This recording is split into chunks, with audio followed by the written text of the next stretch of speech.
ఇలా బీసీలు మేల్కొన్న బీసీలు, ఇలా బీసీలు సోయికొచ్చిన బీసీలు మేమంతా ఒక్కటై గర్జిస్తున్న సమయంలో గింత తెలివికొచ్చిన తర్వాత, గింత సోయికొచ్చిన తర్వాత కూడా గిన్ని చిల్లర పనుల.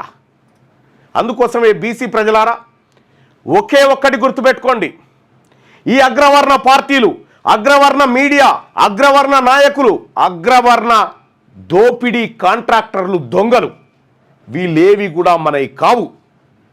వీళ్ళు ఏం చేస్తారు, ఇప్పుడు ఈ కిందున్నోనికి ఫండింగ్ చేస్తూ ఉంటారు. ఇక అరే మీరు బీసీలు ఎంట వాడుర్రా, బీసీలను చీల్చుర్రా అని కిందోనికి ఫండింగ్ చేసే కార్యం మీరు ఏమన్నా చేసుకోర్రా భయ్. రెడ్ల ఓట్లు మాకొద్దు, గెట్అవుట్. తెలంగాణ రాజ్యాధికార పార్టీ రాష్ట్ర అధ్యక్షునిగా చెప్తా ఉన్నా, మీ ఓట్లు మాకొద్దు, గెట్అవుట్.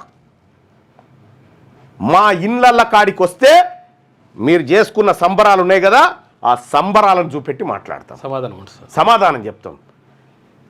తెలంగాణ రాజ్యాధికార పార్టీ ఈ ప్రజల, మేము మీ సొమ్ము అడుగుతలేదు, ఈ పార్టీ మా సొమ్ము మేము తింటామంటున్నాము.